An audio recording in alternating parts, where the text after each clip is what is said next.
What makes us trust some people instantly and others not at all? Hmm.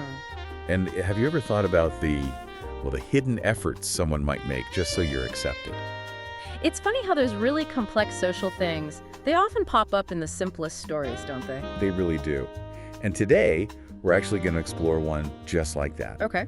We're taking a deep dive into a Japanese children's story, The Crying Red Ogre by Hamada Hirosuke. Now you might be thinking, a children's story? Really? Yeah, what's there to unpack? Or, Yeah, exactly. But trust us, Yeah. underneath the surface, with the ogres and friendships, there are some surprisingly deep insights Hmm. about kindness, prejudice. Or just connection itself, really. Yeah.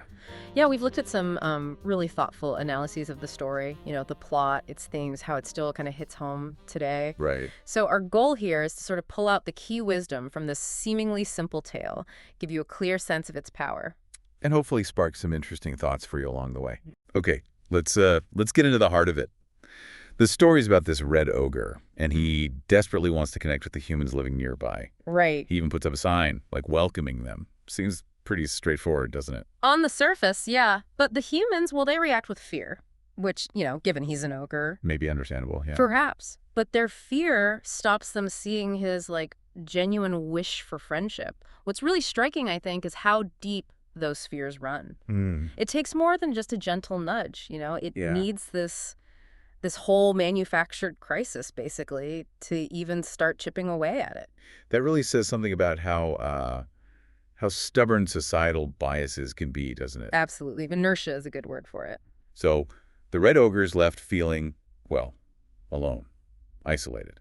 And that's when his friend, the blue ogre, steps in. Yeah, with a pretty dramatic plan. Definitely dramatic. Yeah. He decides to stage an attack, right? Play the villain. So the red ogre can look like the hero and win the humans over. What's really interesting to think about there is how well the blue ogre gets social perception. Right. He understands it instinctively. Yeah, the red ogre's kindness, just on its own, it wasn't enough. Not against that fear based on how he looked. Exactly. They needed this staged event, a clear show of bravery, but in a way the humans understood, good versus bad. That was what was needed to shift their view. It's almost like the red ogre wants those likes, that validation. Ah, yeah, good analogy. But his ogre profile pic just triggers this immediate negative reaction. People can't see past it to his good intentions. Mm-hmm. And the blue ogre basically acts like this, shadow PR manager, creates a whole controlled event just to reshape that image. And, well, it works. The humans see the red ogre fight off the bad blue ogre. And their fear just flips. It turns into acceptance. Yeah, they start visiting him, playing games. The red ogre finally gets his dream, friendship. It's quite heartwarming at that point. It really is. But this acceptance, it comes at a huge personal cost for the blue ogre. After he's played his part, he just quietly leaves.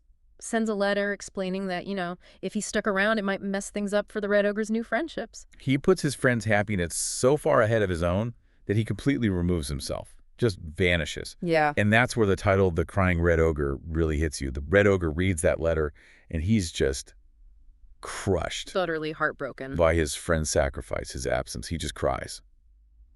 Wow. I mean, the simple story, it really packs an emotional punch It does. and raises some pretty big questions. Yeah. Where should we dig in first? Well, let's maybe look at the blue ogre's actions first, as true kindness and self-sacrifice. Okay. His choice to leave, it's not a small thing. He completely removes himself from his friend's life just to make sure that friend is happy. It really makes you ask, what does genuine selflessness even look like? Right. And is there a limit?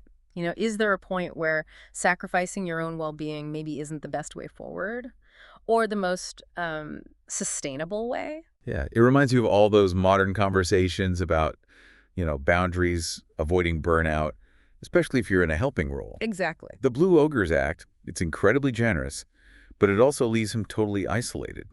You wonder, was there maybe another way? Or does true selflessness sometimes demand that kind of total self-removal? It's the tough question. The story presents it as, the necessary path in this case, but it definitely makes you think about other possibilities. Okay, so shifting gears a bit, let's talk about the prejudice, the initial prejudice the Red Ogre faced. Yeah, the humans judged him just based on his looks. As an ogre, they knew nothing about his character. It's like the story just holds up a mirror, doesn't it? Makes us look at our own snap judgments. For sure. How often do we form opinions based on, well, almost nothing? Someone's appearance, their background, maybe just one quick interaction. It's so easy to do. We all do it. Even online, right? You see it constantly. People form these really strong opinions from a headline or a profile pic. They don't know the whole story. Precisely. And the story is kind of pushing us to look past those surface things, to try and see the essence underneath, as some analyses put it. Like, what are the person's real intentions? What actually drives them? Yeah. The Blue Ogre's plan, it basically forced the humans to look beyond the ogre label. They had to see the Red Ogre's kindness, even if it was through this, staged bravery. And then there's the friendship itself, Hmm. the bond between the two ogres. It's clearly so strong. Undeniably. Strong enough that the Blue Ogre makes this huge sacrifice. Mm-hmm. It just highlights that real friendship isn't about, like, superficial chats. No, it's about deep connection. Yeah. Being willing to really support someone. Meaningfully. It's not about how many followers you have, right? It's about connecting with the heart. Exactly. Mm. And the sadness of the Blue Ogre leaving. Mm-hmm. It really shows the loneliness that can come even from acts of great kindness. Mm. It makes you think maybe we should value the people who support us more, Mm. especially the ones doing it quietly behind the scenes. Yeah, maybe we should all be a bit more aware of the Blue Ogres in our own lives. Acknowledge them. It also brings up a really interesting point about how effective our intentions are. How so? Well, the Red Ogre had good intentions, right? He wanted friends, but just wanting it wasn't enough to beat their fear. Ah, right. It took the Blue Ogre's, let's call it unconventional method, to actually bridge that gap. Yeah. So it makes you wonder, how do we actually communicate our good intentions effectively, especially when we're up against these preconceived ideas or biases people have? Sometimes just being sincere isn't enough, is it? Apparently not always. We might need to find, creative ways, maybe even unconventional ways to show our true selves and build that trust. It's hard, though. Think about how difficult it can be just to change someone's mind about something small, even when you mean well. It really is. And the emotional core of the story, that really lands, doesn't it? The Red Ogre crying for his lost friend. Oh, absolutely. Like one interpretation said, just feeling that emotion, feeling that sadness with him, that's maybe the first step to understanding other people better. That empathy piece is so crucial. The Red Ogre's struggle to connect at the start.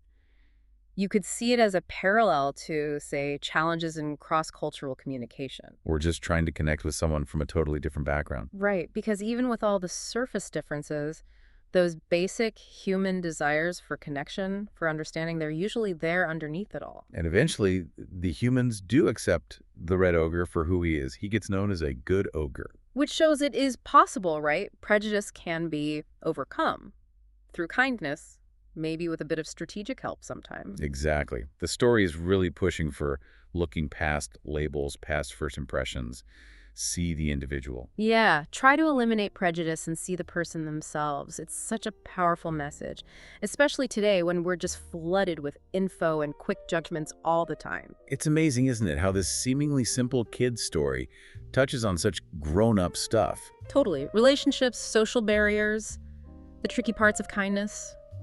It's all packed in there. One analysis even made this clever link between the Blue Ogre playing the villain and, like, modern PR strategies. That's interesting. How so? Like managing public perception, trying to avoid online flames or backlash by controlling the narrative. Huh. That's actually a really insightful connection. It shows how those basic ideas, managing how you're seen, overcoming negativity, they're kind of timeless, aren't they? Yeah, they just show up differently in different times. It also makes you think about the hidden work, the unseen effort that often goes into building positive relationships or reputations. Definitely. So as we wrap up this deep dive into The Crying Red Ogre, what are the main takeaways that really stand out for you? Well, I think the story really powerfully shows the depth of true friendship. That real kindness often involves pretty significant selflessness, a deep commitment to someone else's happiness. And it's also just a strong reminder about how easily prejudice takes hold and how important empathy and understanding are in breaking those biases down. Looking beyond the surface. Exactly, looking past appearances, appreciating the person's actual value, their intentions. Absolutely. It's a story that, yeah, it seems simple, but it gives you a lot to chew on. For sure. So for you listening, maybe take a moment. Think about a time you might have misjudged someone based on how they looked, perhaps. Or maybe think about a time someone made a quiet but really important sacrifice for you. Yeah. What can you learn from those moments, maybe inspired a little by this story of crying ogres and selfless friendship? And how might you use those insights, going forward?